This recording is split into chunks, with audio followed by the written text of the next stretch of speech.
দেশবাসী আপনারা কে কোথায় আছেন সবাই ঘুম থেকে উঠে যান। বিএনপি জন্মের পর থেকে বাংলাদেশে এত উন্নয়ন করছে যেটা বাংলাদেশের মানুষ কখনো ভুলতে পারবে না। বিশ্বাস হচ্ছে না? বিএনপির নেত্রীর মুখে শোনেন বিএনপি জন্মের পর থেকে নাকি বাংলাদেশের জন্য অনেক কিছু উন্নয়ন করছে। আমরা শুনি আফা কি বলে।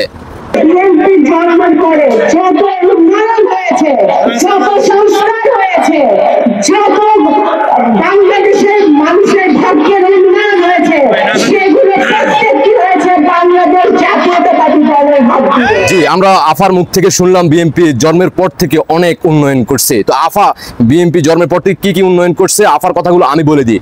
বিএনপি জন্মের পর থেকে বাংলাদেশে এই যে পদ্মা সেতু হয়েছে না, পদ্মা সেতু যেটা বলা হয়েছিল পদ্মা সেতু উঠলে নাকি পদ্মা সেতু ভেঙে যাবে, পদ্মা সেতু জোড়া তালে দিয়ে বানানো হয়েছে, সেখানে আপনারা কেউ উঠেন না, পদ্মা সেতু হবে না, আওয়ামী লীগ সরকার ক্ষমতা থাকার সময় হবে না, সেই পদ্মা সেতু বিএনপি করছে।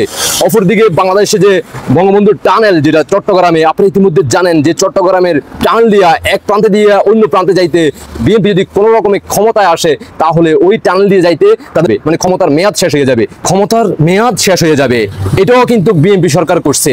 বিএনপি সরকার আরো একটা করছে, বিএনপি সরকার বঙ্গবন্ধু স্যাটেলাইট যেটা মহাকাশে পাঠাইছে সেটাও বিএনপি সরকার করছে। যে স্যাটেলাইটের মধ্যে দিয়ে আমরা আপনার মতো আমার মতো লোকেরা সবাই সোশ্যাল মিডিয়াতে কথা বলতে পারতেছি, এটাও কিন্তু বিএনপি জন্মের পর থেকে উন্নয়ন করছে। বিএনপি আরো উন্নয়ন করছে। বাংলাদেশে যে 4 লাইন করা হয়েছে প্রত্যেকটা আনাচে কানাচে, 2 লাইনের জায়গায় 4 লাইন, কোথাও 6 লাইন করা হয়েছে রাস্তা, সেটাও বিএনপি করছে। বিএনপি আরো করছে পূর্ব অঞ্চলে যে 300 ফিট রাস্তা, যেখানে বাংলাদেশের মানুষ যাওয়ার পরে মনে হয় না যে সেখানে তারা বাংলাদেশে আছে, তারা মনে করতেছে যে এটা ইউরোপ কান্ট্রিতে আমরা চলে আসছি, সেটাও কিন্তু বিএনপি সরকারে কিন্তু জন্মের পর থেকে করছে। বিএনপি সরকার আরো উন্নয়ন করছে। বাংলাদেশের প্রবাসী এবং কি বহির্বিশ্বের মানুষ যখন বাংলাদেশে আসতে চাচ্ছে না, কারণ বাংলাদেশের এয়ারপোর্ট উন্নত মানের না, তখন মাননীয় প্রধানমন্ত্রী শেখ হাসিনা 3rd টার্মিনাল করছে, যেটা আপনারা ইতিমধ্যে সবাই জানেন, সেটাও কিন্তু বিএনপি সরকার জন্মের পর থেকে করছে। এই ধরনের অসংখ্য বিএনপি সরকার জন্মের পর থেকে বাংলাদেশে উন্নয়ন করছে। ঢাকা শহরে যে মেট্রো রেল থেকে শুরু করে যে বাংলাদেশের চাকরিজীবী মানুষেরা যখন ঘর থেকে বাইরে তো চাকরি যাওয়ার জন্য 5 ঘন্টা আগে, আবার ডিউটি করার পরে 12 ঘন্টা ডিউটি করার পরে বাসায় আসতে লাগে 5 ঘন্টা, আর ডিউটি 10 ঘন্টা 12 ঘন্টা, টোটাল 20-22 ঘন্টা চলে যেত রাস্তায়, আর বাসায় আসতো 2 ঘন্টার জন্য ঘুমানোর জন্য আর রেস্ট করার জন্য।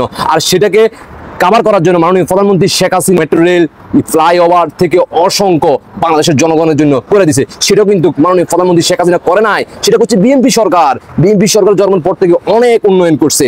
আর এই যে 5 আগস্টের পর থেকে পাথর দিয়ে যে মারা হয়েছে চাঁদা না দেওয়ার কারণে, সেটা কিন্তু আওয়ামী লীগ সরকার করছে। তারপরে পাথর চুরি সিলেটের মরুভূমি বানাই দিছে, এটাও কিন্তু বিএনপি সরকার করে নাই, এগুলো করছে আওয়ামী লীগ সরকারে। বাংলাদেশে হাজার হাজার যেখানে যায় এখানে চাঁদাবাজি টেন্ডারবাজি চলতেছে, এগুলো সব এখন আওয়ামী লীগ করতেছে। বিগত 15-16 বছর এগুলো সব বিএনপি উন্নয়ন করছে জন্মের পর থেকে। আমাদের বিএনপি আপা ভাই বোনেরা যারা দেশে প্রবাসে এই মুহূর্তে আপনারা দেখতেছেন, আপনাদের উন্নয়নের কথাগুলো আমি যে বলছি এগুলো আপনারা করছেন না? সঠিক হলে বলেন কমেন্টে আইসা যে হ্যাঁ এগুলো আপনারাই করছেন। এগুলোর সাইনবোর্ড লাগাই দেন, সাইনবোর্ড লাগাই দেন, খালেদা জিয়ার সাইনবোর্ড লাগাই দেন, তারেক রহমানের সাইনবোর্ড লাগাই দেন, হ্যাঁ এগুলো দিয়ে দেন, তাহলে বাংলাদেশের মানুষ জানতে পারবে যে হ্যাঁ এগুলো বিএনপি সরকার যখন বিএনপি জন্মের পর থেকে এই উন্নয়নগুলো করছে। মাননীয় প্রধানমন্ত্রী শেখ হাসিনা কিছু করক আর না করক একটা জিনিস করে গেছে, ডিজিটাল বাংলাদেশ করার কারণে। আর যখন বঙ্গবন্ধু স্যাটেলাইট মহাকাশে পাঠাইছে, সবার হাতে যখন স্মার্টফোন আসছে, তার পরবর্তীতে এখন আর মিথ্যাকে সত্য করার চেষ্টা করলেও 1000বার সেটা সফল হবে না। কারণ বাংলাদেশের প্রত্যেকটা প্রান্তে সবার হাতে হাতে একটা করে স্মার্টফোন আছে, আর তারা জানে কারা উন্নয়ন করছে আর কারা চাঁদাবাজি করে। 5 আগস্টের পর থেকে এ পর্যন্ত বাংলাদেশের মানুষ বুঝতে পারছে যে বাংলাদেশের সরকার কারা দিয়ে পরিচালনা করলে বাংলাদেশের মানুষের জীবনমান উন্নত হবে। আশা করি আপনারা বুঝতে পারছেন। সবাইকে অসংখ্য ধন্যবাদ। আমার জন্য রইল শুভকামনা। আপনি এগিয়ে যান, আরো মিথ্যা প্রচার চালিয়ে যান, বাংলার জনগণ আপনাদেরকে গ্রহণ করবে। আল্লাহ হাফেজ।